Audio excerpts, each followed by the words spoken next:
به نام الله بخشاینده و مهربان. السلام علیکم و رحمت الله و برکاته. تماشابینان گرامی، همانهایی که این لحظه ها شب‌بینی میکنند و با شبکه های ما قرار دارد. برنامه مشترک ما یک جایه با شبکه نجم تیوی و با استادان این لحظه آغاز می شود.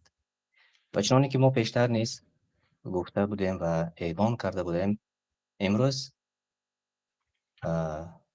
برنامه آماده میکنیم دایر به شب قدر و دایر به صدقه فطر و پیشتر نیز ما اعلان کرده بودیم و تقریبا یک ساعت دوام میکند برنامه ما و به بعضی سوالهای شما دایر به صدقه فطر انشالله استادان که الکی این لحظه ها آموده شدند و به استودیوی ما پیوست شدند انشالله که جواب خواهند گفت. و من خوش آمدید میگویم استاد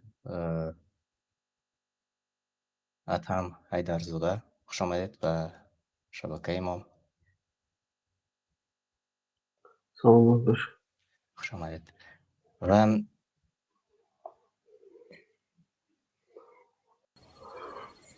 ابراهیم سید نوریدین، خوش آمدید به برنامه ما.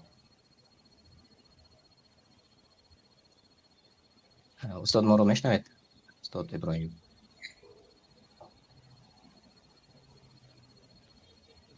استاد ابراهیم ما رو میشنوید؟ خوش آمدید به برنامه ما. تم صدای ما رو نمیشنوند. همچنین باز عطاالله ممنونی نیست در برنامه ما. خوش آمدید شما رو.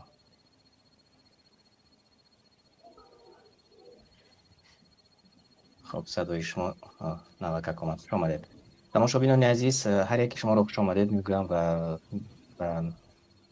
ما برنامه رو این لحظه الکی آغاز میکنیم و در واقع بهترین شب‌های ماه شریف رمضان است و این دهه اخیر است و عبادت را همگان زیاد میکنند. حتی امروز در وقتی که برنامه دانش و سنجش را آماده میکردیم، یک چند نفر در داخلش نوشته کردند که برادر نمی شود که برنامه رو به وقتی دیگر به تاخیر گذاری چون شب عبادت است. از این رو من خواهش میکردم یوتیوب های خودتون رو خاموش میکردید و این لحظه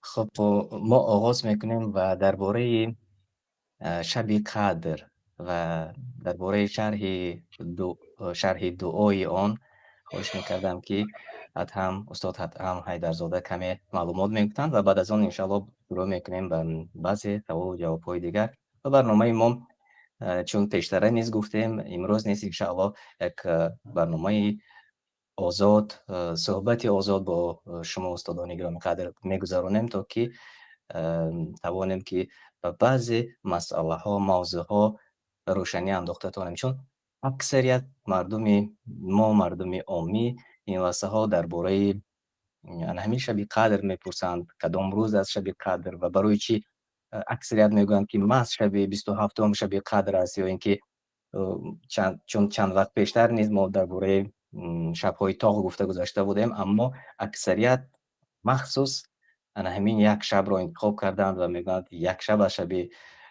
عبادت. و درباره همین کوتاه شرح میدادید استاد انشاءالله و بعد از آن باز صحبت ما را با سوال و جواب‌های عادی‌تر انشاءالله که دوام خواهیم داد. بسم الله الرحمن الرحیم. الحمد لله والصلاة والسلام علی رسول الله.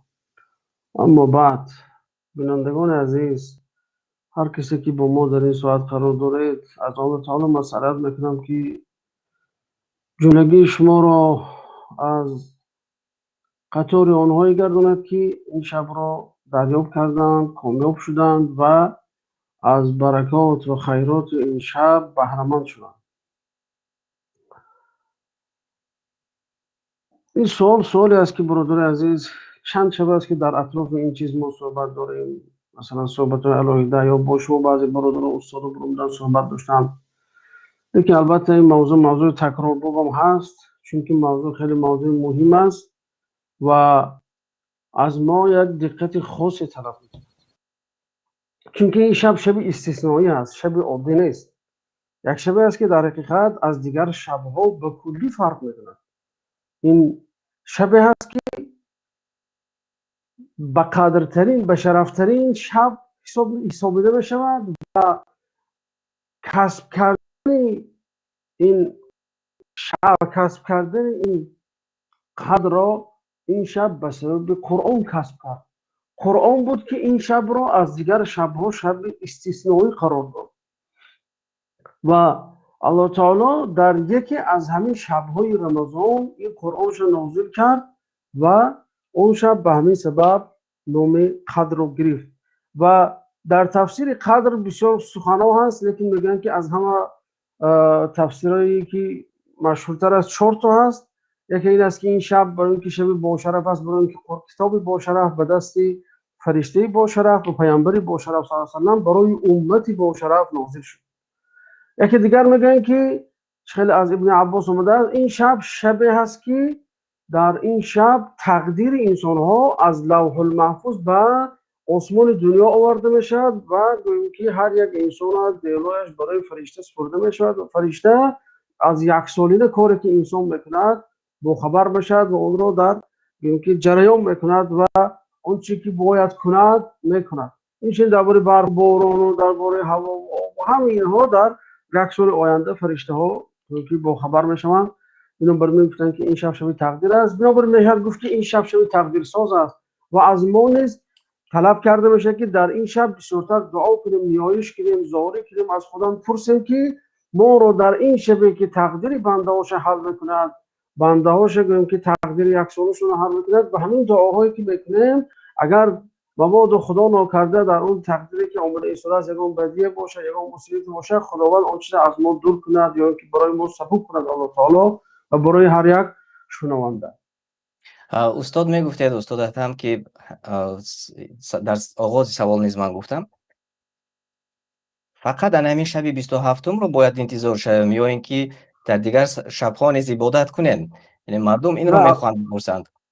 البته پیامبر صلی الله علیه و سلم حدیث اون داشت گفتن که التمسوها فی العشر الاواخر، یعنی وقتی که درباره شب قدر پیامبر صلی الله علیه و سلم پرسیده شدن گفتن در دهه آخرش تلاش کنید همین شب ان شاء الله دریاب میکنید. لیکن شب رو به عینش پیامبر صلی الله علیه و سلم معین نکرد. در بعضی روایت ها هست که شب‌هایی که بسیارتر امید می‌رود که اون شب‌های قدر باشه شب‌های طاقش هست، یعنی که شب 21 23 25 27 29 همین بسیارتر میگن. با بعضی روایت ها اومده است که میگن که 7 شب آخرش شب‌های طاق 23 25 27 بعد 29، یعنی که بعد از 23 اون طرف.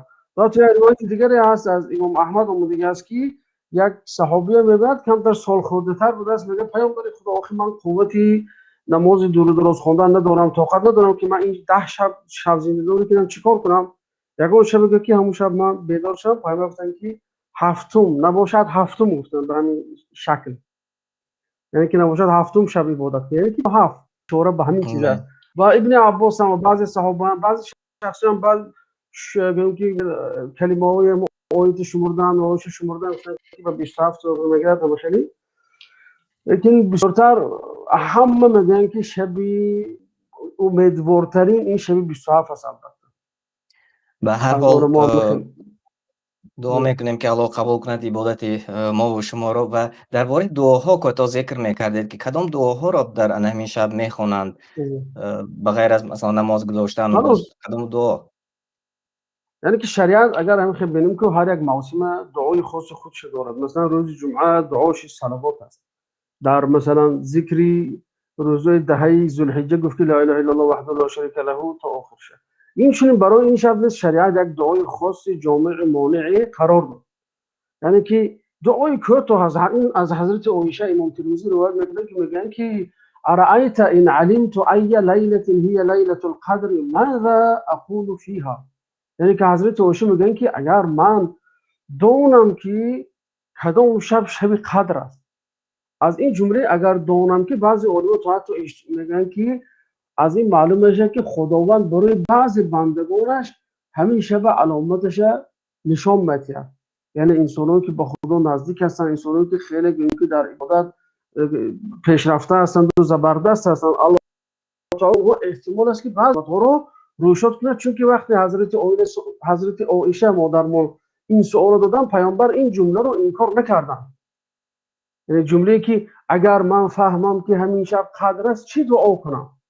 پیامبر صلی الله علیه و گفتن اگر تو همون شب رو دریافت کردی، بفقولی اللهم انک عفو تحب العفو فاعف عنی. یعنی خدایا پروردگارا تو بخشنده هستی، عفو کننده هستی، گذشت کننده هستی و گذشت کردن و عفو کردن رو دوست می‌داری، پس مرا عفو کن. یعنی که همین بله. جمله کوتاه هست. حتی بله. از ابن القیم اومده است که میگن که اگر انسان وقتی که همین شب قدر میسته، در حقیقت بعضی انسان سراسیم بشه که چی دعا کنم و از خدا چی پرسم، که دعاها در کلش آمیخته میشه. میگه که اگر همین حالت به گرفتار شده، میگه همین کلمه، همین دعای انک عفو تحب العفو فاعف عنا کن بس است. برای چی؟ برای که اگر الله تعالی تو رو عفو کند، تو دیگر همون چیزایی که میخواهی که به دست بیاری به دست میاری. چون که از همه چیز مهم، غایه بزرگترین برای مسلمان این عفو است. هر که ما گناه داریم میخوایم که الله تعالی گناه پوشاند، ما گناه داریم میخوایم که الله تعالی گناههای ما رو عفو کند، ما قرض داریم قرضمون رو الله تعالی آسان کند و برگرداند. که بعضی ترس و خوفای داریم که از الله تعالی دعا می‌کنیم، مسئله میکنیم که در این شب اون خوف و اون ترس و وهم از دل ما دور کند. یعنی که این شبی هست که الله تعالی عطا میکند. الله تعالی در حدیث عمده است که میگه که پیامبر صلی الله علیه و در شب رمضان میگن در شب‌های رمضان درهای جنت گشوده میشود. بعد میگه ولله یعتقاء من النار و ذلك كل لیله. در این شب، در این ماه، هر شب انسان‌هایی هستند که دوزخ آزاد میشن. یعتقاء من النار، انسان‌های آزاد شده هستند. خداوند سر آنها رو، جسم آنها رو از دوزخ آزاد میکنه. بنابراین خصوصا در این شب و ما دیگر در طول یک سال آینده فقط 3 شب دیگر داریم که در اون درهای جنت شده هست و هر شبی، هر 3 همین شب آینده انسان‌هایی هستند خوشبخت و نیکبخت که تعالی آنها رو از دوزخ آزاد میکنه. ولله عتقاء من النار و ذلك كل لیله. هر شب رمضان مسئله میگیم که الله تعالی ما رو از جمله همونها گردونه، از جمله آنها گردونه که در این شب بگیم که آنها را الله تعالی از آتش دوزخ آزاد کرد. که این از همه بزرگترین رستگاری برای انسان همین است. فمن زحزح عن النار و ادخل الجنه فقد فاز. کسی که از دوزخ بیراهی کرده شد، از دوزخ دور کرده شد و کامیاب به بهشت شد، این چیز از رستگاری بزرگ است برای بنده. بنابراین این دعا را برادر عزیز تا میتوانیم بسیارتر به همین دعا تکیه کنیم. یعنی که کمتر برادر عزیز آداب دعا این است که پیش از اون که دعا کنیم باید پیش خدا ایستیم، گویا که در پیش دری هستیم که باید در ما تق تق داریم. این دری هست که همیشه گشوده است، این دری هست که شرم نمیداریم از تق تق کردنش، این دری هست که ما ساختگی است، این دری ذاتی هست که ما را ساخت و از ما طلب کرد که ما از او پرسیم و دوست میداند که ما از او پرسیم. خداوند که به مدح و ثنا شروع که الله تعالی مدح کردن دوست میدارد و مدح خودش شنیدنش هم دوست میدارد. خودش مدح کرد، اون مدح کرده است الحمدلله رب العالمین، حمد و ثنا خدایی که خدای عالمیان است. و به دیگر شیوه ها الله تعالی خودش حمد میکنه، ستایش میکنه. بدیع السماوات والارض، فاطر السماوات والارض، سازنده، آفریننده، پروریننده آدم ها و آسمان ها و زمین ها و غیره. این شیوه یعنی به شیوهی که انسان میخواهد خوش آمد کند پیش خدا، خوش آمدگویی کند تا میتواند خدا رو ثنا گوید، مدح گوید. بعد از اون با پیامبر از صلوات فرستاد که الله تعالی این را نیز دوست می‌دارد. در قرآن ما رو امر کرده که پیامبر صلی الله علیه و صلوات فرستین. بعد از اون برادر عزیز مایده قدم به قدم بعد شروع میکنند پرسیدن حاجت هایی که از خصوص، یعنی که عمل های میکند. بعد الحاح زدن، مثلا گیه کردن، بسیار از خدا به الحاح پرسیدن. و با بالای این باید انسان یقین داشته باشد که این دعایش قبول است. خیلی که در حدیث پیامبر گفتن که ادعوا الله و انتم موقنون بالاجابه، خدا را اونطور دعا کنید که شما یقین داشته باشید شما قبول میشه. بنابراین در این شب برادر عزیز سخت کوشش کنه که از خدا با پافشاری پرسه. هر چی داره 10 بار 20 بار 100 بار میتونه از خدا همین چیزا پرسیدن گره که خدای تعالی هیچ وقت ملالش نمیکنه. برعکس خداوند اگر نپرسه برای تو غضب نکنه. چه در حدیث ابن ماجه اونده است من یسأل الله لم من لا یسأل الله یغضب علیه. اگر خدا رو نپرسد خدا بولی و انسان خشم و غضب میکند. بنابراین پرسیم از خداوند ان شاء الله دعای ما رو اجابت میکند و از همه مهم از خداوند پرسیم که ما رو عفو کند و ما رو از جمله آزاد شدگان از آتش نار گرداند. و خلاصه همین است برادر. به فکرم وقت ما کم است و الا می‌خواستیم با صحبت کنیم. بله لیکن بله ان استاد شاء الله گرامی استاد عزیز تشکر. شایدگان تعلیقات دارن بعضی چیزی فراموش کردم استاد یادداشت میکنن اینجا ان شاء الله بزرگوارا اگر بله سلامت اگر باشه. ایلاوه باشد و گفته هاشان ایلاوه میکنیم و وگرنه باز اینجا مردم علاقه سوال کردن. مردم میگن که تماشابینان میگن که بیایید استادان سوال و جواب گذارانیم، یعنی تشنه هستند به بعض سوال هایی که مربوط است به شب‌های آخر رمضان و همچنین به زکات فیتر و همچنین باز بعض صدقه های فیتر. و از این رو من خواهش میکردم اینجا درباره حکم زکات فیتر و مقدار واجب کوتاه گفته میگذاشتید. من استاد عطاالله منانی را خواهش میکردم اگر مرحمت صدای شما. خب مرحمت استاد. بسم الله الرحمن الرحیم الحمد لله والصلاة والسلام على رسول الله صلی الله علیه و علی آله و اصحابه و من والاه، ثم اما بعد. السلام علیکم و رحمت الله و برکاته برای شما برادر عزیز و اینچنین به استادان و به هر نفرانی که این لحظه های بسیار پربرکت ما را مشاهده میکنند.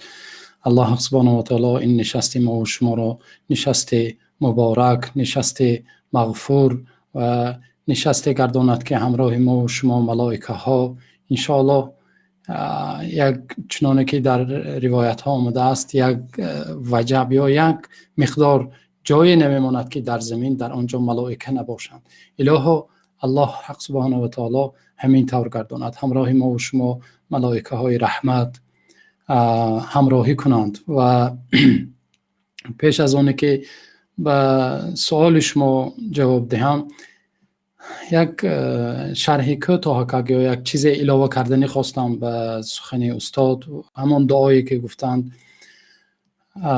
از رسول الله صلی الله علیه و سلم چنانه که ما بسیار شنیدیم از پیامبر صلی الله علیه و سلم عایشه روایت میکنند که چی گویم چی گفته دعا کنم. پیامبر صلی الله علیه و سلم همون دعا را تعلیم میدهند برایشان و برای ما امتان که بگو اللهم انک عفو تحب العفو فاعف عنا. پروردگارا تو عفو کننده هستی، عفو کردن را دوست می‌داری، مرا عفو کن. امام غزالی رحمت الله علیه میگویند که فرق بین عفو و مغفرت چی است؟ همینجا ما مغفرت گناهان، آمرزش گناهان را میپرسیم، در اینجا عفو آمده است. میگویند که فرق در این البته نزدیک است، اما مغفرت معنای مغفرت این است که ستر کردن است، اما عفو باشد پررگی به پررگی شستن و تازه کردن است. ببینید امشب ما گویا دعا میکنیم که الله تمام خطاها، تمام گناهها، هر آن نقصانی که از ما صادر شده است، هر آن تقصیری که از ما صادر شده است، همه آن را عفو کن، یعنی پاکیزه گردان، یعنی تازه گردان، یعنی ما را بشوی، با رحمت خود بشوی. الله حق سبحانه و تعالی دعا کنیم که این لحظه های مبارک هر یکی ما را پروردگار را تازه بگرداند و با رحمت خود بشوید. خوب بهترین گفته یعنی که اگر عبادت همگان عبادت سالم باشد، عبادت خاص به خاطر الله باشد، دیگر گناهاشان پوره شسته می شود. شسته می شود. بله. روایاتی که شما گفته بودید. بله بله. الله دعاهای هر یکی ما و شما را اجابت گرداند. امشب شب اجابت دعاست و بسیار امروز هم میپرسند صدقه فطر یا خود در جای ما فطری روزه هم میگویند یا زکات فطر هم میگویند. اول برای همگان معلوم است که زکات فطر این یک مقدار از مبلغ مالی که در آخر رمضان برای محتاجان، برای نیازمندان داده می شود و خوب این معنای صدقه فطر یا زکات فطر است و حکم این به قول علما واجب است چنانه که در حدیث ها آمده است و البته کمی اختلاف نظر دارند دانشمندان. موافق قول ابو حنیفه رحمت الله علیه واجب میگویند، اما باز یک قسم علما این را فرض گفتند. خب این فرض و واجب یک اصطلاحات فقهی است که مردم عوام نیاز به چی ندارند. البته هر دو حتمی است، هم واجب هم فرض حتمی است و دلیلش را حدیث های بسیار است که هم در صحیح بخاری، در صحیح مسلم و اینچنین در دیگر کتاب های سنن روایت شده است که از عبدالله ابن عمر رضی الله عنه میگویند که رسول الله صلی الله علیه و سلم فرض رسول الله صلی الله علیه و سلم زکات الفطر صاعا من تمر او صاعا من شعیر على العبد والحر والذكر والأنثى والصغير والكبير من المسلمين. و در روایت امام بخاری و امر بها ان تؤدى قبل خروج الناس الى الصلاه روایت شده است. یعنی معنای حدیث چه است؟ معناش همین است که عبدالله ابن عمر رضی الله عنه میگویند که پیامبر صلی الله علیه و سلم برای هر مسلمان، خواه مرد باشد، خواه زن باشد، خواه آزاد باشد، خواه غلام باشد، خواه خردسال باشد، خواه بزرگ باشد یعنی کلانسال باشد، بر آنها مقرر گردانیدند یک پیمانه، یک چینک مقدار، یک پیمانه از خرما و یک پیمانه از جو همچون صدقه فطر داده شود. فرض گردانیدن میگویند یا مقرر گردانیدن میگویند پیامبر صلی الله علیه و سلم. این حدیث را عبدالله ابن عمر روایت کردند. اینچنین در دیگر حدیث ها آمده است که پیامبر صلی الله علیه و سلم حتی میگویند که زکات الفطر طهرة للصائم من اللغو والرفث و طعمة للمساکین. یعنی معنای حدیث چه است؟ پیامبر صلی الله علیه و سلم میگویند که همین زکات فطر ما یک ماه روزه میگیریم، همین خلال یک ماه انسان در روزه هاش کم بوده میشود و شاید چنانه که در حدیث آمده است من الرفث و اللغو یگان سخن قبیح گفته میموند، شاید یگان سخنهای ناشایسته گفته میموند، همین ها را پاکیزه میکند. هر نقصان، هر کمبودی که در روزه ما در ماه شریف رمضان صادر شده است آن را پاکیزه میگرداند. و طعم للمساکین، روز عید برای مساکین، برای نیازمندان، برای فقیران و کمبزاعتان چی میشود؟ یک طعام میشود، یک هدیه میشود، خوشحالی میشود. و در دیگر روایت ها آمده است که پیامبر صلی الله علیه و آله میگه همین روز عید همون انسان های نیازمند، انسان های کم بغل را ما پرسیدن برای حاجتشان را براریم تا اینکه رفته از هر جا نپرسند، یعنی دست دراز نکنند، دست حاجت دراز نکنند. گفته رسول الله صلی الله علیه و سلم بیان میکنند. این مختصراً بود درباره معنای زکات فطر یا صدقه فطر و حکمش چنانه که در حدیث های صحیح آمده است. علاوه میکردید استاد عطاالله، بعضی ها حاضر که ما گفته گذاشتیم زکات فطر یا صدقه فطر، چون چند عباره رو استفاده کردیم، زکات فطر را با زکاتی که سالانه داده می شود شاید که مردم در ذهنشان آمیخته کنند، یعنی مردم عادی. و همین چیز یک چیز است یا اینکه علاهیده است زکات سالانه که داده می شود و زکات فطری که حاضر ما و شما گفته بودیم؟ نه، زکات مال دیگر است و صدقه فطر یا فطری روزه دیگر است. زکات مال و حق مال است و حق مال است. انسان وقتی مالش به نصاب میرسد و باید 2.5 فایز از همون مالش باید حتما دهد. اما صدقه فطر البته در مذهب امام اعظم رحمت الله علیه گفتند که صاحب نصاب باشد، اما باز یک چند علمای دیگر علما دانشمندان گفتن که انسان وقتی طعامی که همون روزش باشد و قدرت توانایی دادن صدقه فطر داشته باشد، باید که چیکار کند؟ این برای ماه شریف رمضان است، مخصوص برای حتی گفتیم که صدقه فطر یعنی همون آخران روزی که افطاری آخران میکنید، برای همون است. انشالله باز برمیگردیم به این. میخواستم از استاد ابراهیم باز سوال کنم. استاد ابراهیم پژوهشگری علوم اسلامی هستند و درباره حکمت ها از واجب شدن صدقه فطر یک کوتاه گفته میگذاشتید استاد. اولا خوش آمدید میگم شما را. والسلام على سيدنا رسول الله وعلى آله وأصحابه ومن والاه و بعد السلام علیکم در شما و در کل بینندگانی که امشب احیای لیلة القدر کرده ایستادند به امید عوف و امید نایل گشتن این همه وعده های بزرگی که از خداوند برای شب زنده داران این شب وعده شده. در حقیقت شبی است که طول سال بزرگان سالکان عاشقان رضای خداوند طول سال منتظر این شب می نشستند و دعا می کردند که به این شب برسند و صحت و سلامت به این شب سرفراز شوند. نعمت است، واقعا نعمتی بی‌بها و خوشا به حال نفری که در این لحظه ها بیدار است، با نماز است، با ذکر است، با تلاوت قرآن است، با حلقه مثل حلقه‌ای که شما ترتیب دادید، حلقه علم، حلقه آموختن احکام شریعت است که همه اینها عبادت هم. بله، فقط تنها یک نکته را اشاره کردنی هستم که در مورد عوف گفته شد، عوف و بخشش خداوند، که چنین وعده ها در بعض عبادت های دیگر نیز، مثلا در نماز جمعه، در خود روزه‌داری، در احیای شب قدر، در تراویح این ماه، این حدیث ها صحیحاً و همه در صحیحین وارد شده.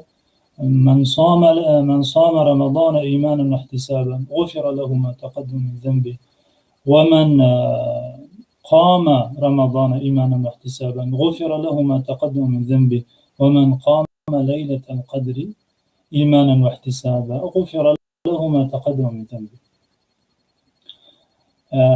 یعنی این وعده مغفرت که وارد شده، هر شخصی که ماه رمضان را روزه دارد با ایمان و اخلاص و نیت ثواب و قصد حاصل نمودن اجر و ثواب، یا ماه رمضان را تراویحش را خواند یا شب قدر را احیا کند، مغفرت وعده شده. در حقیقت مغفرت خدا. اما باید آمیخته نکنیم دوستان و بینندگان عزیز که اینجا منظور گناه های صغیره است، گناه های خردی که هر کسی از اینها خیلی زیاد داریم.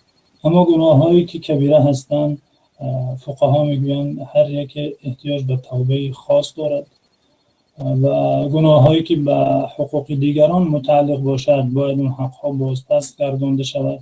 فقط کفایه نیست شخص شب قدر شیند یا طول ماه رمضان روزه دارد و به این امید که اون مال و اموالی که از مردم خورده، اون اذیتی که مردم را رسانیده، اون تهمت و بهتان و غیبتی که کرده، نباید آمیخته کنیم. این وعده های مغفرت برای گناه های خردند. یعنی ما در شریعت دو نوع گناه هست، یا گناه صغیره تقسیم کردن علما و گناه کبیره. کبیره ها گناهی هستند که انسان باید پیش خدا برگردد و خاص برای هر یک گناه توبه کند. بله، امید است که البته بعد توبه او مغفرت شود و بخشایش برای اون نصیب گردد. اما با مجرد این جمعه و این شب قدر و این رمضان و اینها نباید. بعضی نفرها شاید این خیلی گناه های کبیره دارن، اما با تکیه کردن به چنین وعده ها شاید که فریب خورند. یعنی در حقیقت باید که دقیق بیان کرده شود. بله. اما در مورد صدقه فطر باشد دوست عزیز، صدقه فطر عبادت از عبادت های ما اسلام است. همون گونه که میدانیم و شنیدیم در اسلام عبادت های هست صرف بدنی، مثل نماز، مثل ذکر، مثل تلاوت قرآن و از عبادت های مالی مثل زکات، پرداخت کردن زکات، مثل این برآوردن صدقه فطر.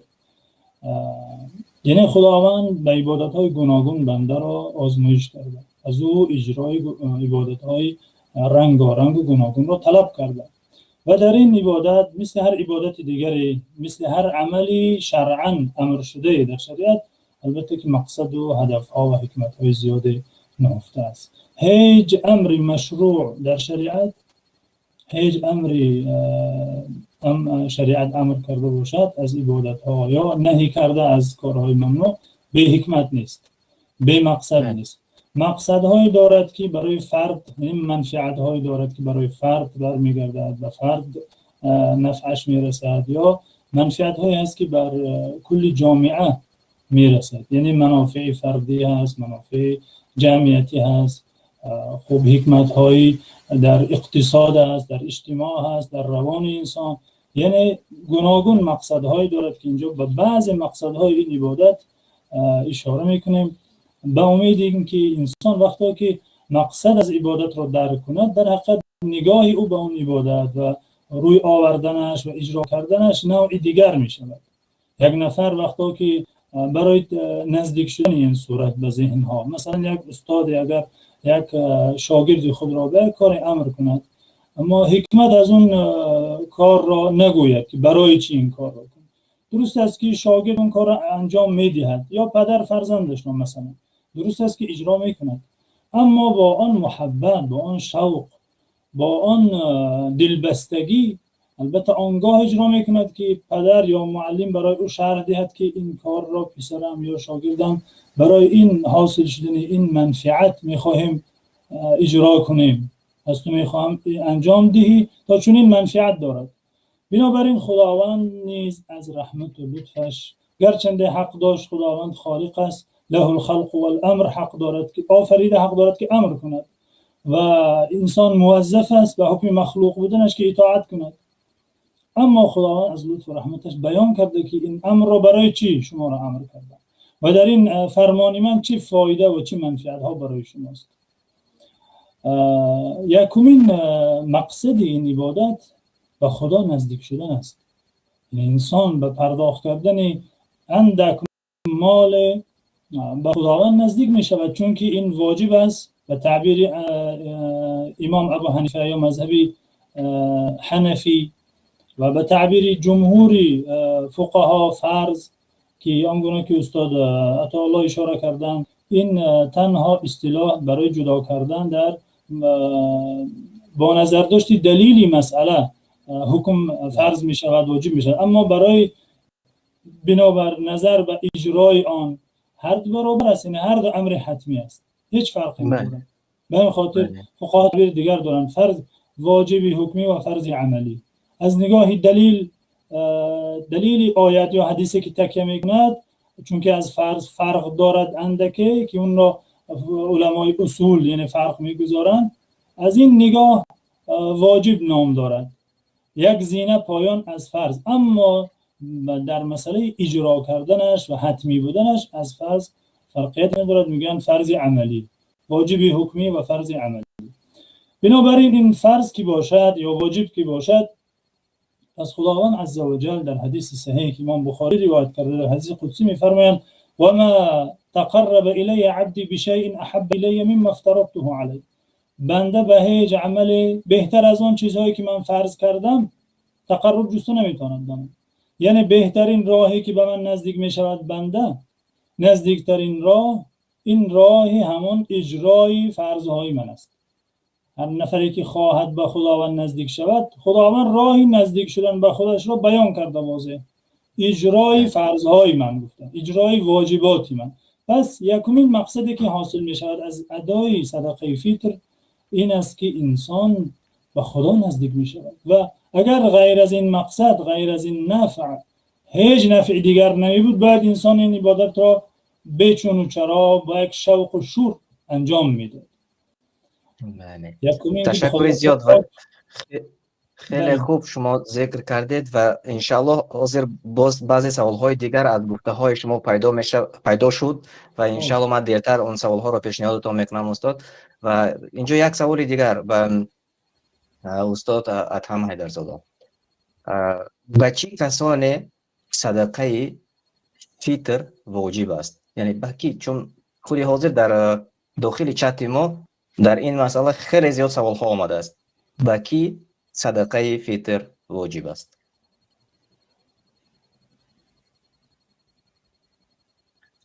میکروفونتان درست شد. مرحمت.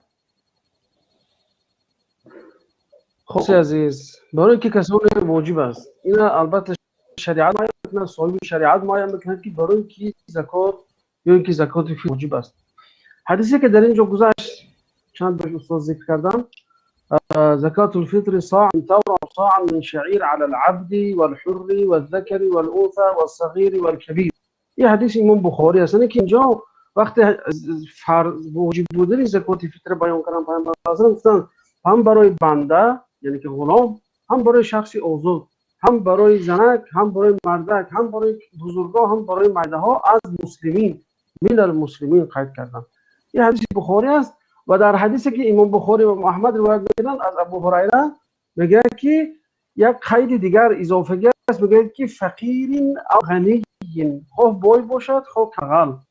یعنی که این زکات فطر از اون زکات فرق دارد، چون که این زکات برای همه واجب است، برای هم مرد هم زن هم بزرگ هم کمبغل هم بای هم انسان پیر هم جوان و هکذا. همین خیلی شرح آمده است در حدیث.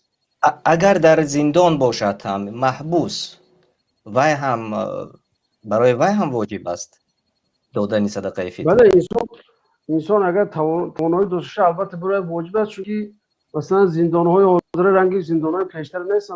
در زندان ها مثلا انسان ها میتونن که یا مبلغ قبول کنند یا مبلغ انتقال کنند، این برای اونها آزاد است. برادر عزیز، یعنی که آنها می توانند وظیفه دار کنند یگان نفر رو از بجای خودشان صدقه فطر.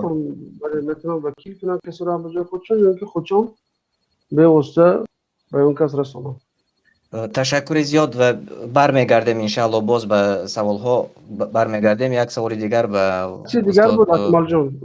بله این نکته بله که حاضر تاکید کردن درباره این چیز، یعنی همین چیزا وقتی که بین اگر روزه میگن که روزه این یک نمود همدردی و همبستگی انسان‌های که سیر انسان‌های بای برای کمبغلا هست، لیکن در آخر وقت میبینیم همه برابر میشن، زکات میتن یک قسم بغیر اون آدمایی که در شروطش وضع هستن، مثلا فقط یک روزه تمام دارن اونها رو استثنا کردن. البته ببینیم میگن شریعت حتی انسان‌هایی که نادار هم هست یا که کم هست داراییش، اونها رو هم به صدقه کردن و به گذشت کردن ترغیب میکنن. تو بعضی مذهب‌ها میگن که زن زکاتش باید خودش تید اگر پول داشته ده، اینکه شوهرش از جانب وی تید. اگر همین مذهب ببینیم میگن تو زنها رو هم ترغیب میکنن که از چی خودشون کنن. این یک نمود گویم که چی اجتماعی است که اسلام یک گویم که نظام متکامل پرره و شامل است که همه جنبه‌های حیات ما رو در بر میگیرد. در حقیقت اگر ببینیم برادر همین چیزا به طور مطرح کرده است که این چیز در یگان دین یا در یگان جامعه نمیبینیم. یعنی مثلا انسانایی که حاضر سال نو جشن میگیرن آیا به کمبغل همدردی دارن همون؟ مثلا یا اینکه دیگر ایدی یکم بر ایدی کارگر این دارن، لیکن به همه کمبغل آیا همدردی هست؟ نیست. اما اسلام این چیز واجب کرد، فرض کرد، گفت اگر کمبغل تو دستگیری بکنی عید تو عید نیست، نماز تو روزه تو هیچ فرق برای تو فایده ندارد مادام که تو همین واجب اجرا نکنی. یعنی این چیزا اسلام میگه که انسان رو همچون یک خیشت نگاه میکنه که یکدیگرشو پره میکنن.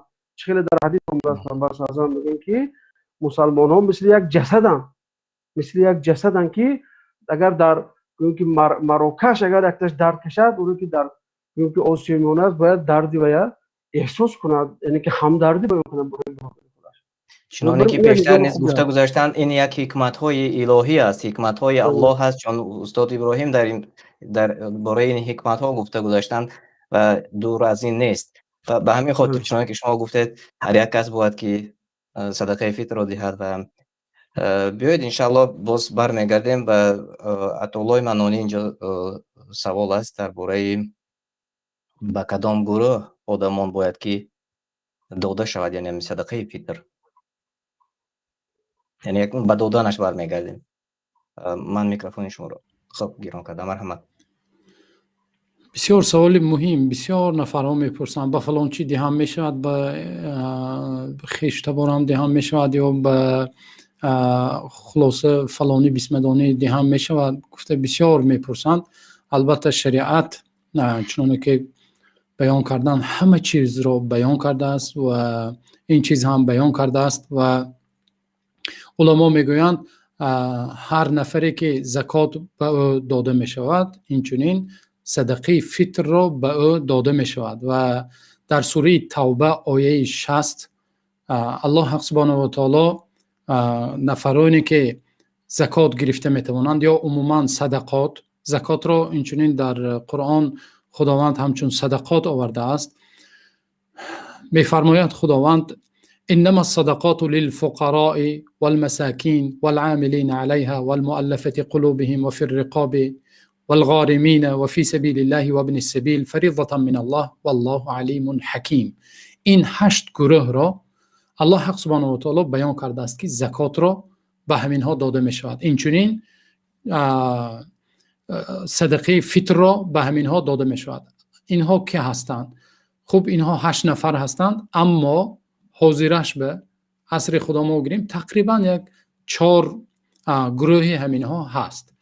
یکم فقیران، للفقراء، فقیر انسان کم بضاعت. دوم مسکین.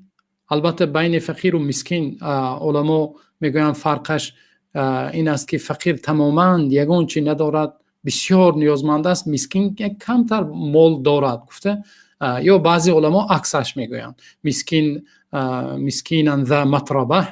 گفته در یک آیه آمده است. خلاصه یعنی هر دو قریب برابرند، دو طبقه مردمی که نیازمند هستند، فقیر و مسکین. اینچنین قرضداران، انسان هایی که قرضدار هستند. و این لحظه دعا میکنیم که هر نفر قرضدار را شب اجابت دعا است. الله کمک کند و از قرض رهایی دهد الله سبحانه و تعالی. و در دوام آیات الله میگوید و در راه الله تعالی اینچنین. و چهارمینش در راه ماندگان، ابن سبیل. و ابن سبیل انسانایی که در راه مانده اند، مسافر هستند و یک مبلغی ندارند، نیازمند هستند، برای همونها. و بعضی از اهل علم میگویند که شرط نیست که همه ها تقسیم کنیم. می شود که همون نیازمنده که محتاج از کم بغل است، کم بضاعت است، برای همون دهی. خب برای خویشاوندان چی؟ البته میگویند که برای خویش و تبار نزدیکان دادن اگر نیازمند باشند، کم بضاعت باشد، البته درست است، اما به یک شرط. همون خویش و تباری که من کفالتش بر عهده من است، من نمیتوانم برای عهده هم. مثل فرزند، مثلا فرزند من باید حتما خودم چیکار کنم؟ خورانم، پوشانم. یا پدر و مادری که پیرانسال شدند و کار کردن نمیتوانند و کفالت آنها، زندگی آنها بر عهده من است. من باید از نام آنها دهم، نه اینکه به آنها دهم. برای همین شرطش همین است که خویش و تبار برای خویش و تبار داده می شود. به یک دیروز به فکرم یک خواهر سوال کرده بودن که آیا من برای پدر و مادرم دهم می شود؟ من در روسیه هستم و چند سال باز نمی بینم.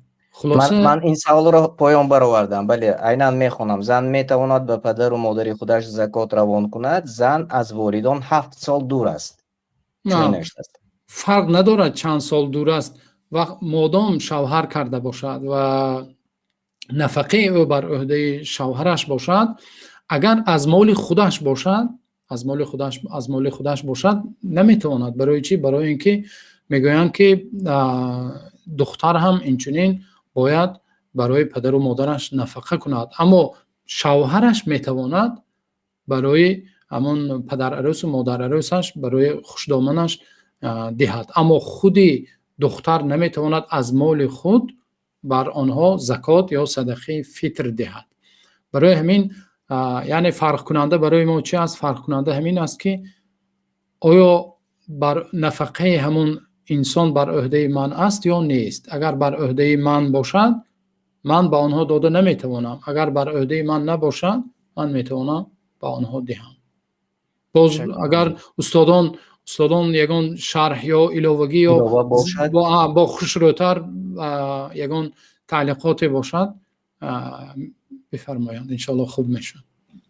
اگر ایلاوه ها باشد استادان شما ایلاوه کنید و اگر نه من سوال های چند سوال دیگر آماده رسیده است، آن سوال ها را پیشنهاد کنم.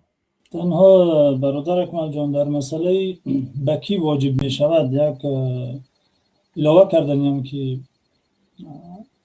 یک قاعده است در فقه اسلامی در شریعت باید پیش نظر گیریم که گوناگون نظری چیزی طبیعی است در علم فقه و عموما در همه علوم، حتی در علوم غیر اسلامی نیست گوناگون نظری موجود است، در علم اقتصاد، در علم جامعه شناسی، روانشناسی. به همین خاطر وجود دو نظر که یکی میگوید بر فلانی واجب می شود، دیگر میگوید که بر همه واجب می شود، چیزی نیست که انسان در تعجب شود. چرا این نکته را خواستم علاوه کنم؟ چون که در مسئله به کی واجب می شود صدقه فطر دو نظر است نزد فقها. نظری مذهب حنفی، امام ابو حنیفه، دیگر امام هایی که حنفی مذهب هستند، اینها داشتن نصاب را برای واجب شدن صدقه فطر شرط می‌دانند. یعنی انسان تا استاد ببخشید شما بهترین نقطه ها عین ها قید میکنید، اما شاید از ضعیفی اینترنتی شما باشد ما شما رو نمیبینیم، یعنی صورت شما شخ شده است. چون صدا میرد، صدا میرود ولی ما خودی کامرای شما خاموش شد یا قطع شد. چگونه است؟ خب صدا باشد من حرف زدن گیرم. بله مرحمت، چون نقطه های مهم است از این خاطر شما صدای گوید ما. چون که در وطن حالا مثلا مذهبی که موردی پیروی کردن است اعتبار است، هر منطقه یک مذهبی اسلامی را پیروی میکند و این خیلی خوب است برای عامه مردم. و این مذهب میگوید که برای شخص واجب میشود که دارنده یک نصابی شرعی، نصاب زکات باشد. و اونه حالا در وطن 25,000 سامانی معین شده. چرا چون قید کردیم؟ چون که حالا گفتیم بر واجب است، بر همه واجب است. این نظری سه مذهبی معتبر اسلام است، مذهب امام شافعی و امام مالک، امام احمد حنبل. باعث نگردد که یک نفر در وطن بیاد که این واجب بوده، یک نفر دیگر بیاد که نه واجب نیست. من شنیدم از مولا فلانی میگه تا نصاب نداشته باشی واجب نمیشود. باعث نافهمی نشود. در مذهب ابو حنیفه نصاب داشتن شرط است برای واجب شدن. اما اگر یک نفر حتی نصاب هم نداشته باشد، خواهد اگر پرداخت کند، در باز است. البته ماه انفاق است، ماه صدقه است. ولی این نکته جا دارد که به اعتبار گرفته شود، چون که باعث نافهمی نگردد. و تشکر.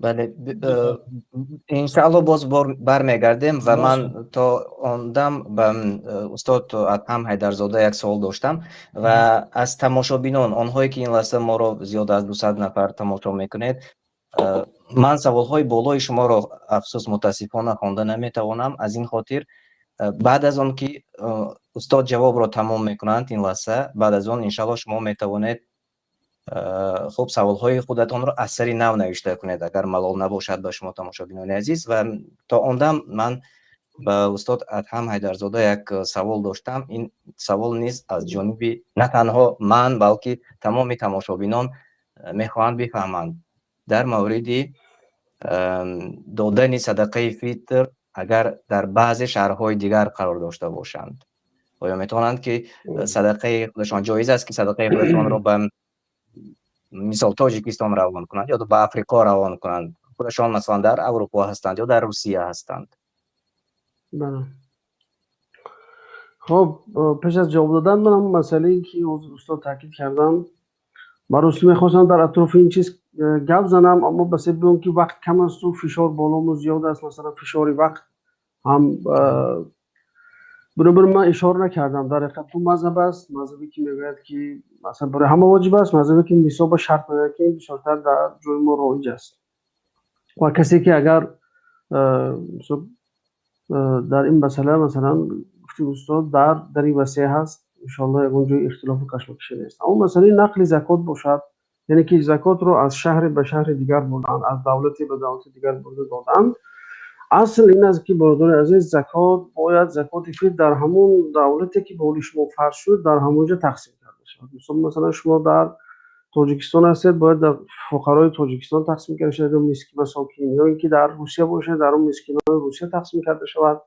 اصل همین از شریعت همین چیز میگه، چون که فرقیت این از زکات مال فرقیتش در اون است که زکات و زکات از مال است، اینجا زکات از خود شما هست، بنابراین کجا قرار دارید همونجا بهتر بگن اصلا.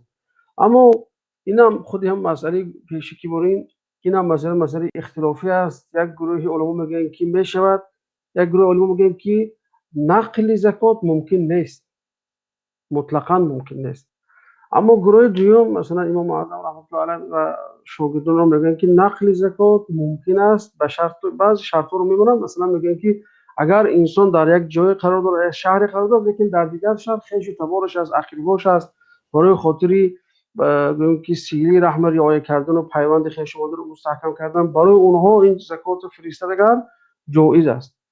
و غالبا اگر همون دولتی که مثلا یک جو دولت است اونجا کمتر مردمش بایترن، یا دولت دیگه بیچاره ترن، میشود که زکات فطر اونها که مثلا محتاج کمتر است و جاهای انتقال تیم که در اونجا محتاج بسیارتر است. بنابراین اینجا برادرم منم خوندم که میگه که من در روسیه هستم میتونم که به تاجیکستان زکات فطر ما گذاری کنم، ان شاء الله میشود. با خصوصا اینجا وقتی که مثلا مسئله خشتباری شد و مثلا سیلی رحم شد، شما دو اجر میگیرید، هم اجر زکاتتون هم اجر سیلی رحم به جا آوردنتون.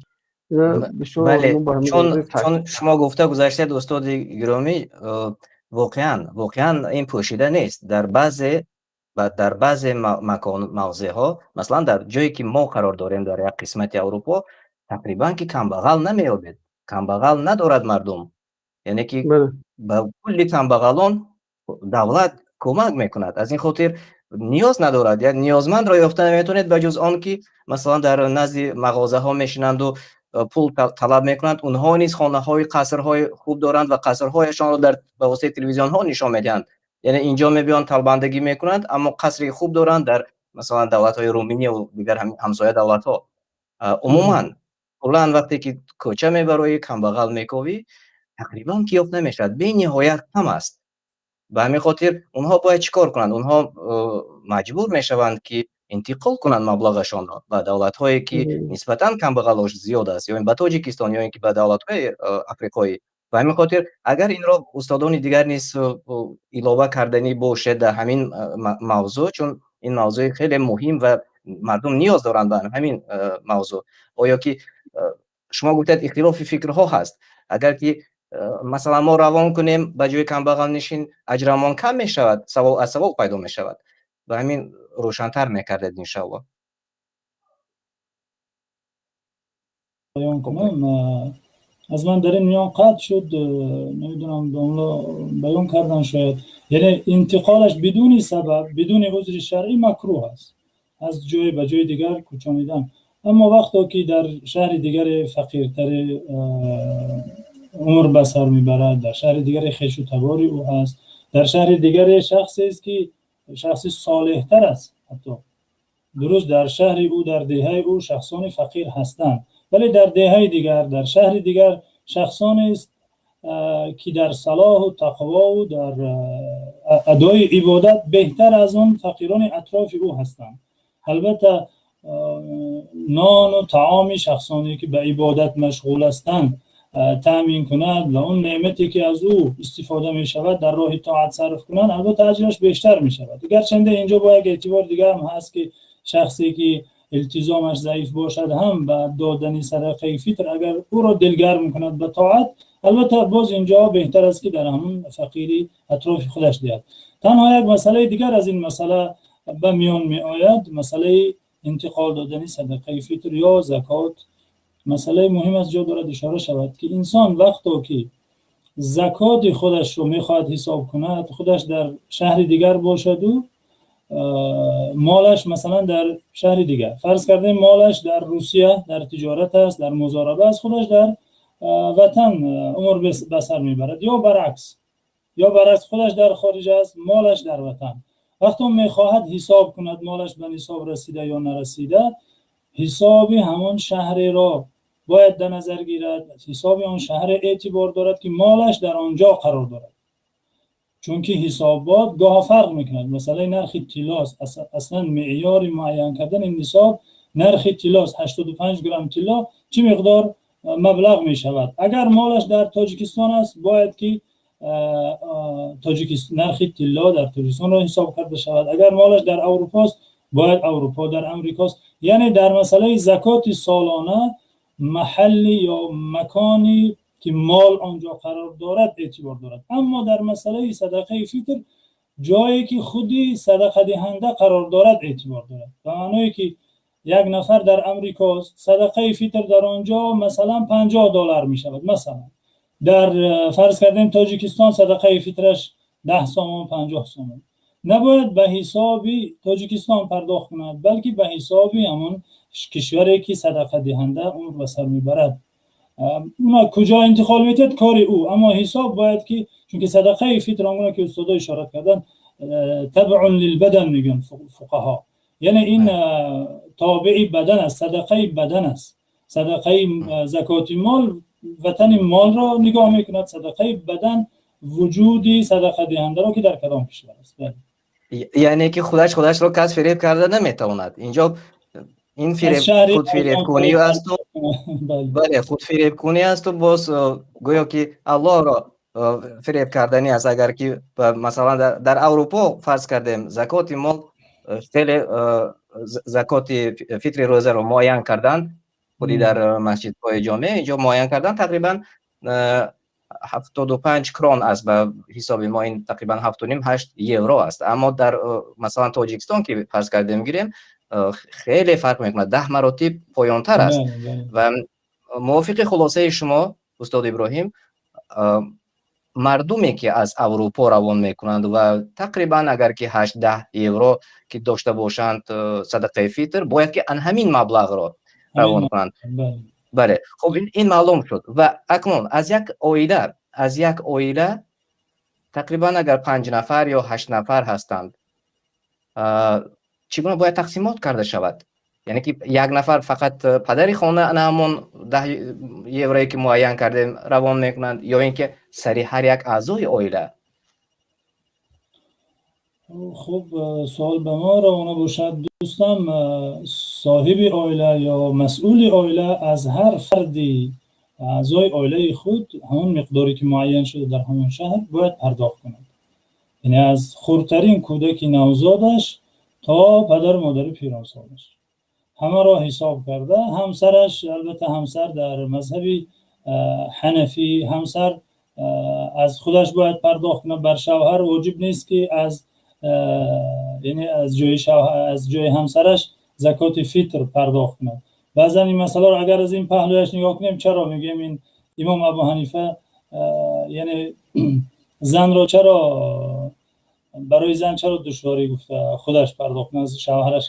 نه از جانب دیگر نگاه کنیم، اگر یعنی زن را صاحب مال و ملک بودنش را اسلام اعتراف میکند، میگه صاحب مال باشد و از مال خودش میتواند که پرداخت کند. مال مستقل در درون عائله زن حق دارد که علاوه از شوهرش و حق دارد که شوهرش را نگذارد که به مال او یعنی تصرف کند، گرچند که البته که اخلاقی زن و شوهری چیز دیگر است، اما همچون قانون همچون کادکس شرعی زن میتواند مالکیت خاص خودش را در درون عائله داشته باشد. بنابراین یعنی از هر فردی عائله باید که زکات فطر پرداخت شود. الله پاک است. اگر حاضر باز داخلش که همین موضوع داخل شدیم با سوال‌های زیاد پیدا میشه سبحان الله. اما سوالی چی است باید که جواب داده شود. اگر که شوهر مثلا خواسته باشد که به جای زن و فرزندانش همین صدقه فطر را دهد، ممکن است جایز است، یا اینکه مخصوص باید که زن خودش دهد؟ نه جایز است البته. یعنی ما وقتی میگیم که واجب نیست یعنی حتمی نیست، اگر نکند ترک واجب نکرده، و اگر نه خودی فقهایی که میگن واجب نیست در پشت این عباره میگن بهتر است که از همسرش پرداخت کنند. تمام. من سوالی دیگر دارم به استاد عطاالله منانی. سوالی به نهایت هر روزه میپرسند مردم، آیا کی داده شود صدقه فطر؟ کی داده شود بهتر است؟ یک روز پیش از عید، 2 روز پیش از عید، یا 1 هفته پیش از عید داده شود می شود، یا اینکه بعد عید هم می شود؟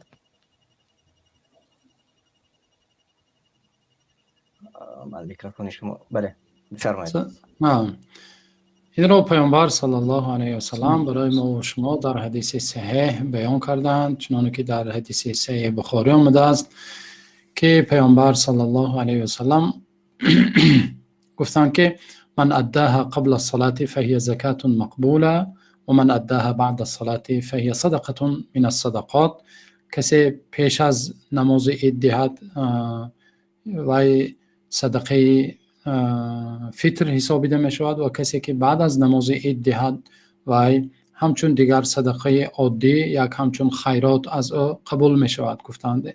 و در دیگر حدیث این هم در صحیح بخاری روایت شده است که پیامبر صلی الله علیه و سلم میگن که امر بها ان تؤدى قبل خروج الناس الى الصلاه، پیش از اینکه مردم برآیند همون روز بعد از بامداد، روز عید بعد از بامداد، اگر امکانیت باشد البته همون روز دهد افضل است. یعنی چون روز عید است، روز خرسنده است، مردم خرسنده میکنند، همراه مردم اینچنین نیازمندان، همون نفرایی که صدقه فطر میگیرند خوشحال میشوند و به دل آنها ما خرسندی را داخل میکنیم.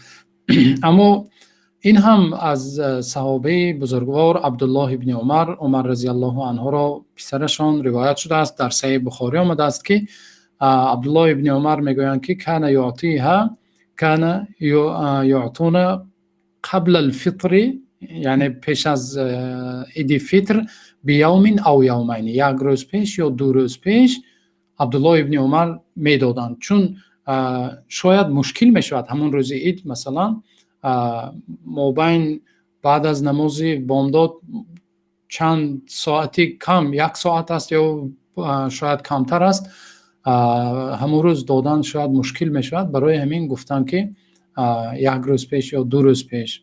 برای همین آخرین روزهای رمضان میتواند انسان دهد صدقه فطرش را. ببخشید. و فهمیدیم که آخرین روز بهتر است و باز هم 1 روز پیش، چون که نوکک باز از یک حدیث شما گفته اینش فهم شد. اما باز یک سوالی مهمی دیگر، پول دهند یا اینکه موافق سنت گذشته ها محصولات دهند؟ و کدامی از شما استادان اگر که همین سوال را مکملتر کردنی باشد مرحمت، چون این سوال خیلی زیاد است. خب بله دوستی عزیز، در مسئله چی باید پرداخت شود صدای ما هست دوستان؟ بله شما را میشنویم. بله بفرمایید. آنگونه که در آغاز برنامه اشاره شد، بعضی مسئله های شرعی هستند در دین که اطراف آن گوناگون نظری هست و این چیزی طبیعی است در این. مادام یک دلیل قطعی از خداوند نازل نشده، یک حدیثی آشکار و واضح نآمده که باید از همین چیز پرداخت کنید، دیگر مجتهدها، امامها حتی از عصر صحابه شروع کرده در این گونه مسئله های اجتهادی، یعنی که نص قطعی، دلیلی قطعی و واضح که نباشد، البته گوناگون نظری صورت میگیرد. و این مسئله حالا که ذکر کردید از جمله چنین مسئله هایی است که اطراف آن گوناگون نظری است و بعضا متاسفانه مشاهده می شود که یک طرفی مسئله بیان می شود، دیگر طرفش ذکر نمی گردد یا اشاره می شود که این قول صحیح نیست. یعنی چند روز پیش من نوشته را دیدم، متاسفانه بسیار یک در صورت زیبا با عکس های گندم و برنج این چیزها ترتیب داده، نوشته که مبلغ پرداخت کردن جایز نیست مگر در نزد امام ابو حنیفه و بعضی علما. و کسانی که میگن که به این چیزها دیگر مردم نیاز ندارند، یعنی پس مردم نیازمند نیستند، پس باید به دیگرها دهد. یعنی یک سخنی که اصلا از نگاه علم فقه، از قاعده های شرع خیلی دور است. دوستی عزیز و هر شنونده که حالا با ماست، در مسئله صدقه زکات فطر با همان چیزهایی که در حدیث نامبر شده پرداخت شود یا می شود در عوض مبلغ آن برآورده شود، از زمان صحابه ها گوناگون نظری است. هر کسی میخواست گندم و جو یا خرما برآورده میداد، هر کسی میخواست دینار و درهم. کسی به کسی یعنی حمله نمیکرد، کسی را نمیگفت خطا کردی، آنگونه که حالا در عصر ما متاسفانه به نظر میرسد. نباید در مناسبت با دلیل های شرعی بالای یک حرفی که در آن دلیل آمده شخص شده ایستیم. برای مثال خداوند گفته الذين يأكلون اموال اليتامى ظلما انما يأكلون في بطونهم نارا. کسانی که اموال یتیمان را میخورند به حقیقت آتش جهنم خوردن یا شکمشان را پر کردند. به این شکل وعیدی شدید، هشداری سخت آمده. در آیت ببینیم، تأمل کنیم که خداوند وعید داده، هشدار داده کسانی را که مال یتیمان را میخورند. الذین یأکلون اموال اليتامى. آیا میتوان گفت که کسی مال یتیم را بفروشد، لباس خریده بفروشد، مال یتیم را ماشین خریده سوار شود، مال یتیم را خانه خریده استقامت کند؟ زیر این آیت نمی‌دراید؟ نه، بلکه می‌دراید. اینجا منظور فقط خوردن نیست. آیت خوردن را اشاره کرده، دیگر چیزها را یعنی در بر گرفته، افاده کرده است. یا آیه دیگر خداوند گفته فلا تقل لهما اف، برای پدر و مادر اف مگو. یعنی از اف گفتن پیش پدر و مادر خداوند بنده را منع کرد. چه آیا میتوان گفت که نگاهی تیز یا داد گفتن یا دشنام گفتن زیر این آیت نمی‌دارد؟ البته می‌دارد و بیشتر، گناهی بیشتر است. بنابراین نباید در روی یک دلیل شرعی، چه آیه باشد چه حدیث، همون کلمه رو دیده شخص شویم و گوییم که این چیزها در این حدیث نآمده. بعضا تعجب میکنیم از بعضی سوال کننده ها که وقتی که جوابش رو میگیرد میگوید استاد یا داملا در این مسئله یگان حدیث هست یگان آیه هست. شرط نیست و ضرور هم نیست که در هر مسئله آیت یا حدیث باشد. آیت و حدیث هایی که به مسئله های شرعی دلالت میکنند محدودند و واقعه ها نامحدود است. یعنی بعضی چیزها از آیه هایی که در مسئله چیزی آمده به 100 چیز دیگر دلالت میکند، به 1000 چیز دیگر دلالت میکند، از آن دلیل شرعی حکمش گرفته فهمیده میشود. از جمله همین پرداخت کردن پولی گندم یا اینکه جو یا خرما در عوض خود این چیزها. این یعنی منظورتان سختگیری نکنیم استاد، و اگر کی کسی توانست پول دهد هم ضرر ندارد. ببینید یعنی دوستان، اگر من میخوام مثلا کمی واضح‌تر شود، چون که بسیار اطراف این بعضا نافهمی ها. 2 روز پیش تقریبا یک نفر صوت فرستاد که تا اینجا رسیده که میگن که جز نیست، فطری تو روان نیست، باید که جو گندم یا اینکه خرما دهید. برادران عزیز، پرداخت کردن پولی صدقه فطر را نه تنها مذهب امام ابو حنیفه، مذهب امام ابو حنیفه، مذهب امام ابو یوسف، مذهب امام بخاری در صحیحشان بابی دارند که در عوض زکات می شود مبلغ دهی یا چیزی دیگر دهی. حدیث حضرت معاذ را آورده، دیگر حدیث ها دلیل می آورند. و مذهب حضرت عمر بن عبدالعزیز خلیفه پنجم راشد میگه نامه نوشت برای همون والی های شهرها که یا به پیمانه گندم و جو گیرید یا قیمت آن را، نرخ آن را به همون مقدار پول گیرید. این مذهب ابو اسحاق السبیعی تابعی جلیل که امام ذهبی در سیر اعلام النبلا میگه عالم الکوفه و فقیهها و محدثها، این میگه که مبلغ داده میشه. امام حسن بصری سید تابعین که در خانه پیامبر صلی الله علیه و آله به وای رسیدن، مادر آن ام سلمه اون کلام کردن.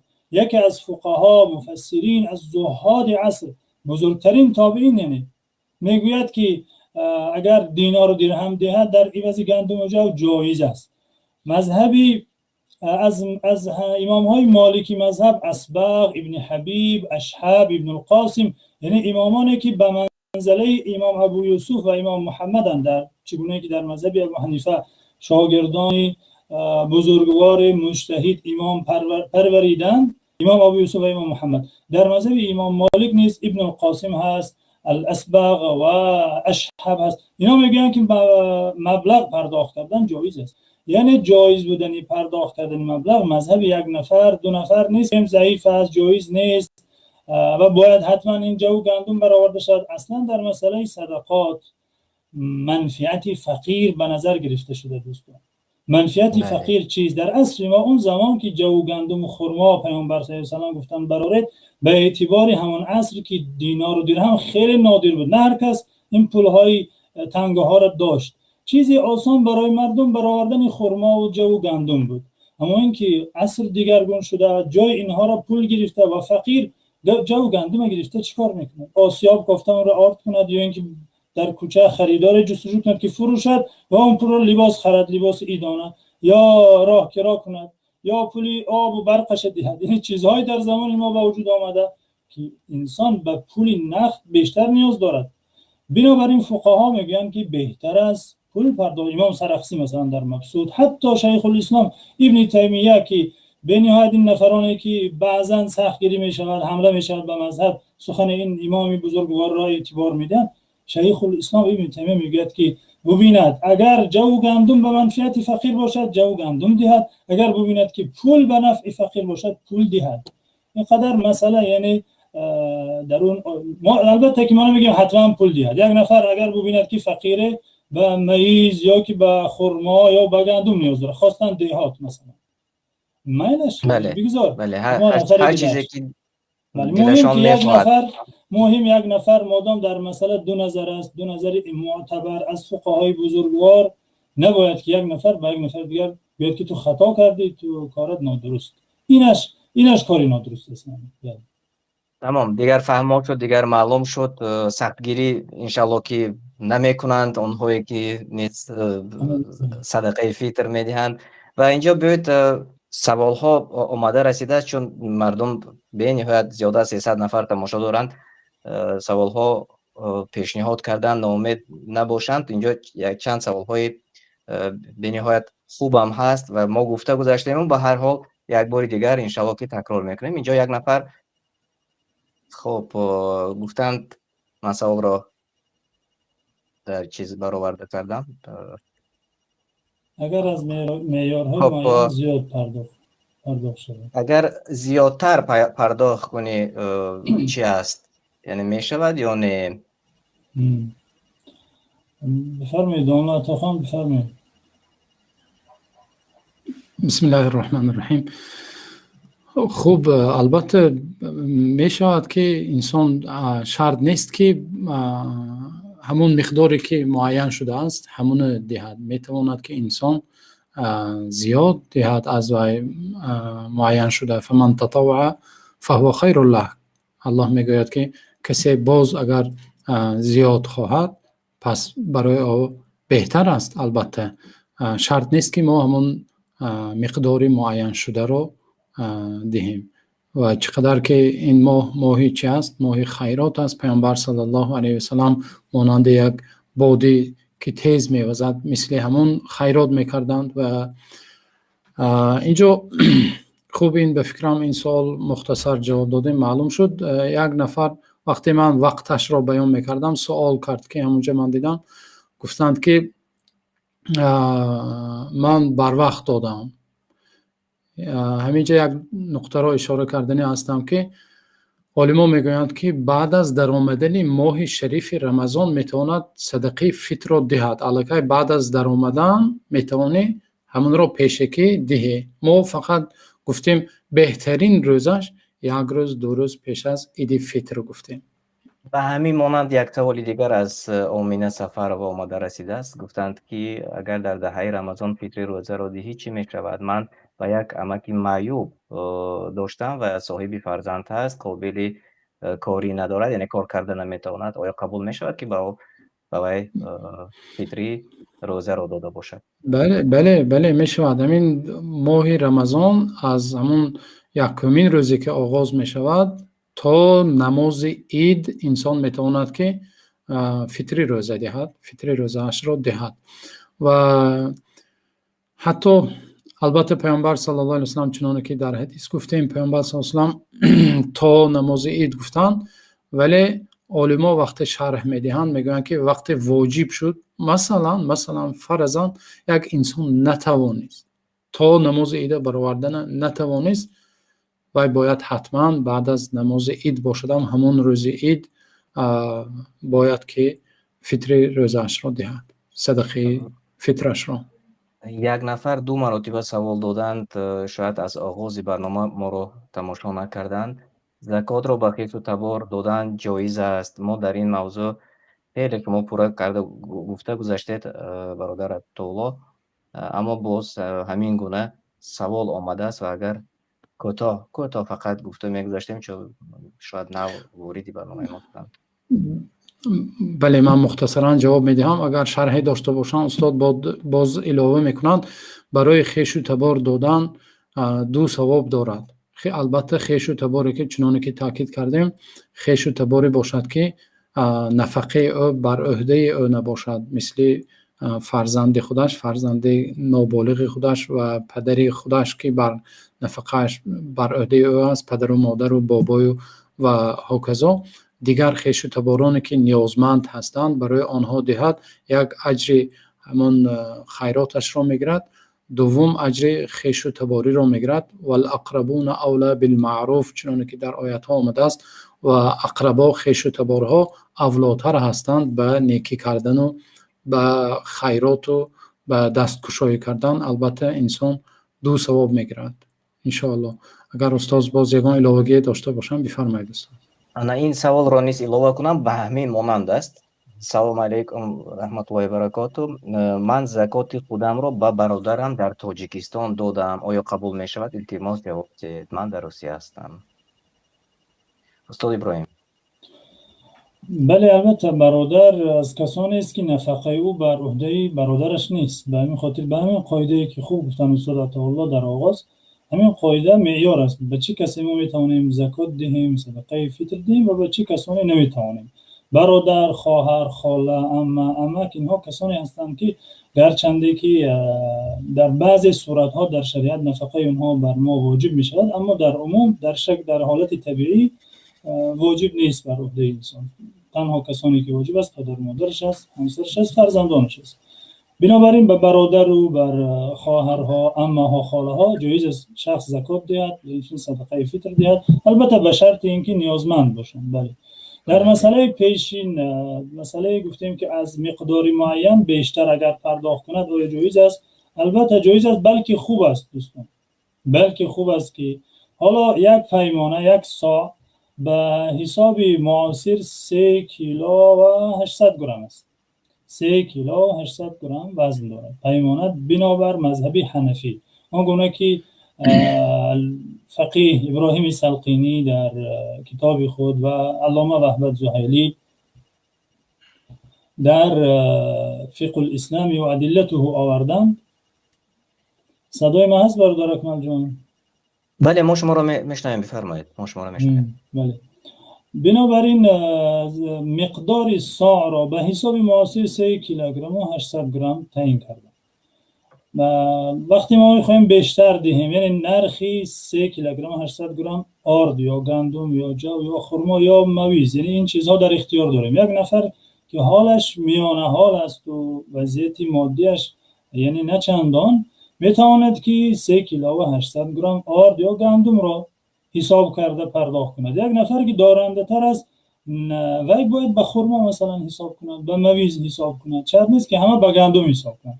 پیامبر صلی الله علیه و سلم این نوع طعام‌های همون زمانی خودشان را بیان کردند و چون که نرخ این چیزها در اون جامعه خیلی به هم نزدیک بود، اما حالا نرخ آرد در ما و نرخ مویز خیلی تفاوت دارد.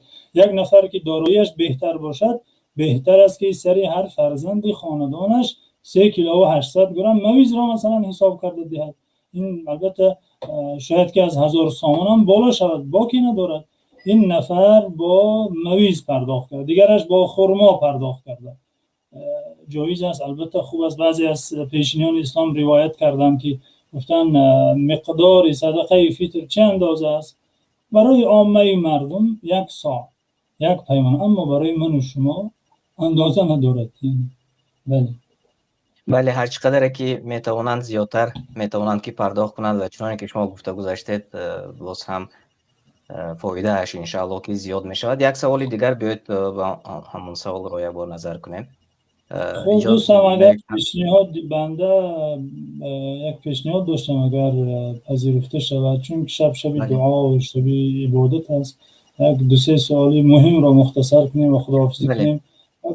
بله دیگر 10 دقیقه دیگر فرصت داریم. 10 دقیقه دیگر انشاءالله بعد از آن جنبست میکنیم انشاءالله. اینجا سوال دادند که درباره قیام لیل، من فهمیدم قیام لیل از ساعت‌های 12 و 20 می‌دراید تا 2 و 20. در همین حالت غیر از نماز قیام لیل که 2 رکعت دیگر نمازها خوانده میشود سوال دادند. استاد کدامتان از شما همین سوال کوتاه جواب میگفتید؟ استاد بفرمایید. بسم الله الرحمن الرحیم. خیلی که استاد پیشنهاد کردن من هم پیشنهاد کردنی هستم و بینندگان به میگویم که همیشه با ما باشید. دیگر روزهای هم انشاءالله بعد از رمضان هم انشاءالله اینچنین شبکه نجم در اونجا ابونه شوید. اونجا حاضر هم در نجم رفته ایستاده است، هم در شبکه قرآن دستور عمل انسان. خوب در مسئله قیام اللیل معنی قیام اللیل نماز شب است. نماز شب بعد از نماز خفتن شروع می شود تا وقتی نماز بامداده. این فرق ندارد ساعت، همون منطقه‌ای که همون جایی که شما هستید نماز خفتن ساعت چند درآید، بعد از خواندن نماز خفتن فرض خفتن دیگر الکی وقتی نماز شب شروع می شود تا وقتی نماز بامداد از آن گفتن این وقتی نماز شب است. ساعتش فرق ندارد. خب شما می توانید نماز قیام اللیل نماز شب خوانید، می توانید قضایی خوانید، نماز قضایی داشته باشید، نماز قضایی هر نمازی که می توانید شما نماز نفل است اجرا کنید.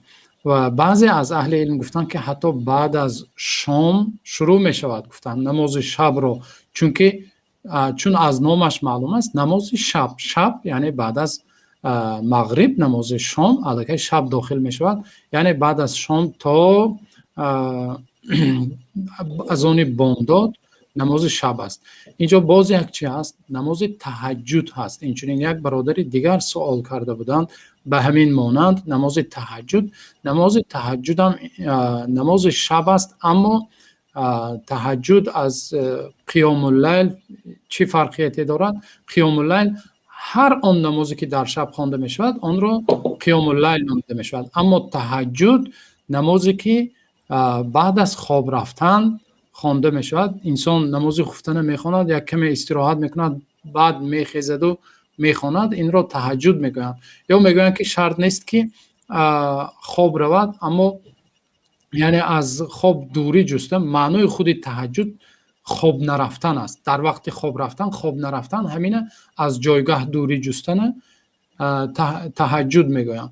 برای همین بهترین وقت تهجد، بهترین وقتش این 3:1 آخری شب است، یعنی پیش از نماز بامداد 1 ساعت پیش انسان میتواند که نماز تهجد بخواند. این مختصرا برای بله انشاءالله باز بله انشاءالله که زیادتر باز به این سوال ها جواب میگویم. استاد ابراهیم یک سوال به شما پیشنهاد شده است اینجا، چون درباره این سوال نیز گفته گذاشته بودیم. اگر زن ولی به همینش جواب نداده بودیم. اگر زن حامله باشد روزه بگیرد باید برای طفلی در بطنش بوده زکات فطر دهد؟ در بطنش فرزند داشته باشد برای وی نیست. اصلا بنده پیشنهاد دارم، یعنی گفتنیم که طرفدار جواب گفتنی سوالهای آنلاینی نیستم. می شود که برای بیننده ها نیز این پیام رو میخوام رسانم که هر سوالی دارم بالای سر به شخص بنده یا به استادان سوال بگذار فرستاده شود نزد شما، نزد استادان سوال آموخته شود و دیده شود به یک تحقیق و یک سوالی که پایه از دلیل داشته باشد گفته شود. آنلاینی سوال گفتن بعضا سوال‌های میشود خیلی عمومی، خیلی از چیزهای ابجدیات دین هستند ولی رخصت است. اما قانون سوال و جواب، قانون فتوا در شریعت این است که در فتوا باید احتیاط کار گرفته شود، آهستگی باید رعایت شود. در مورد این سوال خواهر است یا برادر گفتنیم که از جنینی که در بطن شخص است، به اتفاق مذاهب چهارگانه شریعت زکات فطر نیست. 4 مذهب میگن که از طفلی در بطن بوده صدقه فطر داده نمیشود. فقط اینجا خلیفه بزرگوار ذوالنورین حضرت عثمان از جنین یعنی پرداخت کردن. بعضی فقها میگن خوب است اگر خواهد، واجب نیست، حتمی نیست، مثل که از فرزندانی به دنیا آمدهش فرض است، واجب است، مثل این. اما اگر خواهد از جنین بطنش به حضرت عثمان اگر اقتدا کرده صدقه فطر برآورد باشد، خوشا به حالش، اما واجب نیست. تشکر زیاد. الله شما راضی باشد. مهمانان شما عزیز، در مهمانی برنامه ما امروز ابراهیم سید نوردین بودند، وکیل علوم اسلامی و همچنین عطاالله منانی، ختم کرده مصری عرب و باز استاد یک جای با ما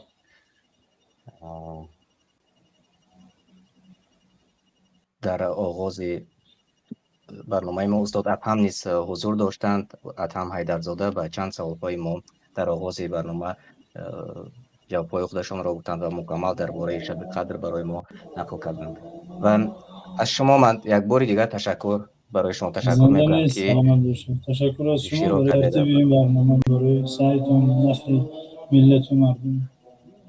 تشکر زیاد. و چون اکثریت تماشابین ما امروز باز پیشنهاد کردند که موضوع یک روز اگر شده باشد، اصلا امروز میخواستند، اما امروز ما افسوس که نمیتوانیم، موضوع طلاق را بسیار پیشنهاد کردند تماشابینان ما.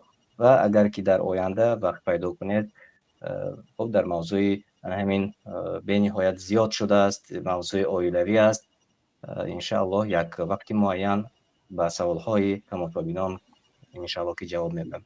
و این لحظه من تشکر زیاد میگم. الله شما راضی باشد و جزای پاداش نیک برایتون عطا کند. سلامت باشید. خداوند از شما راضی باشه. آمین آمین. تماشابینان عزیز، لحظه چند تقریبا طول 1 ساعت و 30 دقیقه شما برنامه ما را مستقیم تماشا کردید و برنامه ما از شبکه های گوناگون پیشنهاد شما شد، هم در شبکه فیسبوکی و هم در شبکه نجم تیوی و هم در شبکه زمانی دونستان، ادنا کلاسنیکی و کانتاکتی و هر جایی که شما ما را تماشا کردید. الله شما راضی باشد از هر یکی شما و عبادات ما و شما را در بهترین شب‌های ماه شریف رمضان الله به درگاهش قبول فرماید و دعا میکنیم. و انتظار باشید باز روزهای نزدیک ما برنامه را پیشنهاد شما میکنیم، این گونه برنامه های مستقیم و زیری انا همین نواری که شما میبینید میتوانید هم در شبکه نجم تیوی و هم در شبکه قرآن دستور عمل انسان سوالهایتان را پیشنهاد کنید. کدام سوالها را میخواهید شما به آن جواب بگیرید و ما آن سوالهای شما را جمع کرده به استادان انشاءالله روان میکنیم و چنانه که پیشتر قید کرده گذاشتند، هر یک سوال جوابی صحیح و درست میخواد و جستجوی بعضی سوالها جواب میخواد، یعنی جواب را جستجو میخواد. از این خاطر شما پیش که میتوانید سوالهای خودتان را نوشته کنید و ما جوابها را آماده میکنیم. و چون همیشگی در نهایت برنامه من میگویم که اگر کجای من شخصا در سوال گذاری خطا کرده باشم یا مهمانان برنامه ما در کجای به خطا راه داده باشند، الله ما را بیامرزد.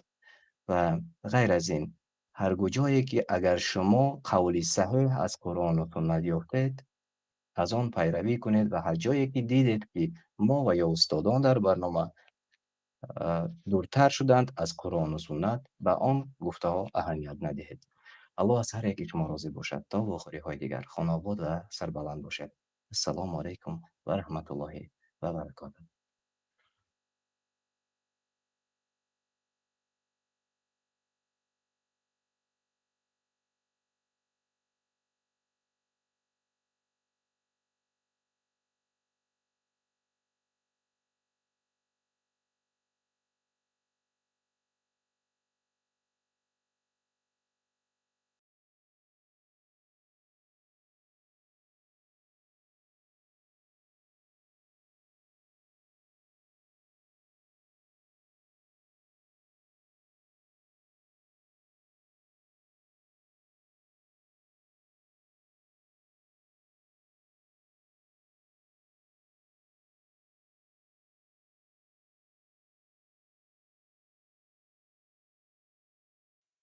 بسم الله الرحمن الرحیم.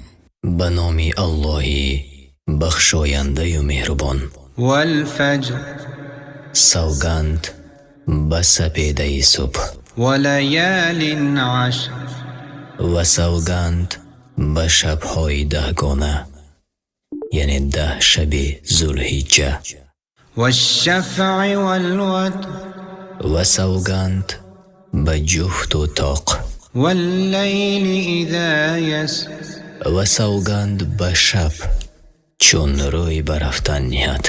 هل في ذلك قسم لذي حجر آیا در این ذکر کرده شده ها خیردمند را سوگندهای کافی است؟ ألم تر كيف فعل ربك بعاد آیا ندیده ای که پروردگار تو با قوم عاد چی کرد؟ إرم ذات العماد با ایرم که ستونها داشت. التي لم يخلق مثلها في البلاد و مانند آن در هیچ شهر آفریده نشده بود. وثمود الذين جابوا الصخر بالواد و قوم سمود که در آن وادی سنگ را می بریدند. وفرعون ذي الأوتاد و قوم فرعون آن دارنده میخها الذين طغوا في البلاد آنها در شهرها از حد تجاوز کردند. فأكثروا فيها الفساد و در آنها بسیار فساد کردند. فصب عليهم ربك سوط عذاب و پروردگار تو تازیانه عذاب را بر سرشان فرود آورد. إن ربك لبالمرصاد زیرا پروردگارت در کمینگاه هست. فأما الإنسان إذا ما ابتلاه ربه فأكرمه ونعمه فيقول ربي أكرمن. اما آدمی چون پروردگارش بیازماید و گرامیش دارد و نعمتش دهد می گوید پروردگاری من مرا گرامی داشت. و اما اذا ما ابتلاه فقدر